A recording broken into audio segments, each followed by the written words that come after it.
Eddie G here from GF7 Fit, and are you a golfer or do you know a golfer that wants to increase their power performance on the golfing course?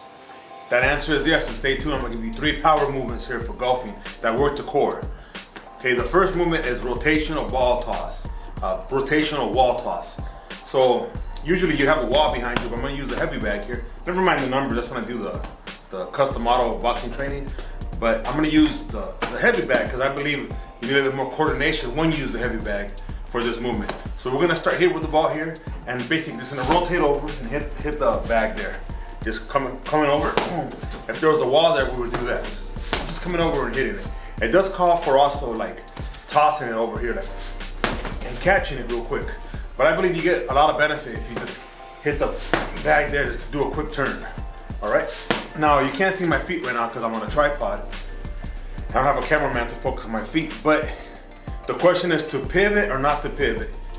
Now you can answer this question pretty easily. In your sport, do you pivot or don't you pivot? In golf, are people pivoting when they swing or no?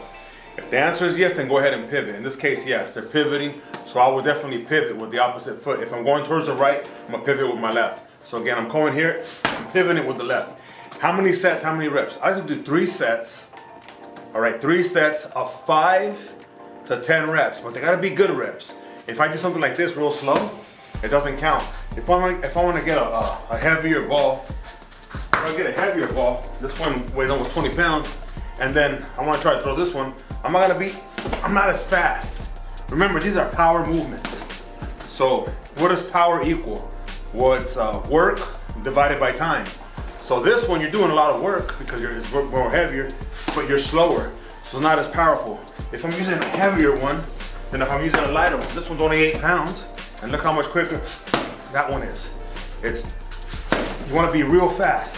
You want to do 3 sets? 3 sets of 5, but something like this. Quick, almost like you're trying to knock somebody out. That's why I like to use the bag. Most things boxing, the guy's trying to knock a guy out. It's quick, it's explosive. It's not a slow punch, it's more powerful. That's your first exercise, okay? And then we're gonna move on to our second exercise, which it's a rotational ball toss. So this was a wall toss. The next one is this rotational med ball toss, lateral rotational med ball toss. That's the next exercise. So this is our next exercise. Pretend again this is a wall. You can use a wall if you want. I'm just using the heavy bag. Why? Because most gyms have heavy bags. And I've worked at many gyms, and it's kind of hard to find a secluded wall sometimes. If there's a wall, a lot of people are on it. Most people do not ever use heavy bags. I remember this one gym, it had like 8 heavy bags. Nobody was ever using them. That's why I decided to start using the heavy bags to do a lot of med ball movements with. But if you want to use a wall, that's fine. If you're out in the fields, in the parks, you can use a dugout fence, you can use whatever, you can use a tree. That's not the point. The point is to do the exercise, all right? So the next one is here. We're gonna start with the ball here. You're going towards your right, you have the ball here, you're gonna bring it down to your left hip. Once you're here, you're gonna throw it over to the bag. Okay, so you start here, bring it towards your left hip, and toss it over. Here, and toss it over, a quick toss. Again, you don't wanna go too heavy on these throws. You wanna make sure you're going fast. Here, quick throw. Here, and quick throw. And that's our second movement. Lateral med ball throws. It could be into a wall. I really like the heavy bag because you gotta be a little bit more coordinated. In golf, it takes a lot of coordination. People look at golf like it's not athletic. It's very athletic. There's a lot of power involved in golf. So that's your second exercise. Now we're gonna move to our third exercise, which is kind of like a combo. Okay, it's gonna be the wood chops, high to low and low to high. And that's it. 3 exercises a day. So we're moving on to our next exercise now. All right, so moving on to our final exercises. We're going to combine them. This is a low to high wood chop, and then we're going to go high to low. So we're standing here with our right side towards the machine with a low wood chop. You want to make sure the handles are facing out, so out away from the body, and you're grabbing like this here. Okay, and then once you're gonna bring it up across the body here, looking up, and again to pivot or not to pivot.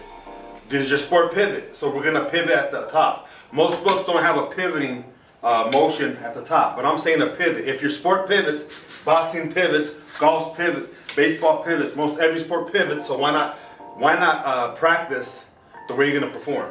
So again, these are out from you here, you're gonna come up right there. Okay? Again here, coming up, right there. Here, coming up, across from the body. Good. Remember, we're doing 3 sets of 5 to 10. This is a low to high wood chop. Here and up. Again, you're always starting in a good athletic position, knees slightly bent. All right. Feet about shoulder width apart, and these facing out. And how low do you want the thing? Anywhere around where your kneecaps at is a good starting position. All right, could be a little lower, but that might be personal preference. Anywhere there, you're still getting the full effect. Now, we're just gonna slide this up. And yes, the ones at the commercial gyms, they go a little higher, but this is my garage gym. Doesn't really matter as long as you're getting the exercises in. If you can work out in the garage, at the park, doesn't matter where you're working out, as long as your performance increases, that's what I say. All right, so the next one, you wanna have the elbow right here, this arm across here, and it's almost like when you're golfing and you have the swing up here, almost like you're starting from this position. If you're starting here, just boom, and coming, following through. That's where you're starting here. Here, down, okay? Here, down. Again, I'm pivoting, you know. Some people might do this exercise a little different, but the same muscles are being worked. Right there. Again, it's almost like you're coming here and you're swinging. Okay, these are the 3 exercises for today. Try to do this 1 time or 2 times a week after your workout. Remember, if you do them before your workout, your workout may it might impede some of the movements because your core, your stabilizer muscle. So if you're doing deadlifts that day, and you do a lot of core exercises before your deadlifts, you might not be able to lift as heavy, and it might set you up for more injury. Again, as a strength coach, my number 1 job is to keep you healthy, keep you on the field. How well can you perform if you're on the bench, or if you're on the sideline, or you can't perform your sport? All right. Again, Eddie G, GF7 Fit. If you like these videos, please subscribe. It's free to you, you know, and you might learn something. So please subscribe, give me the thumbs up, like it, and I'm trying to upload a video once a week. So again, thanks for watching and have a good one.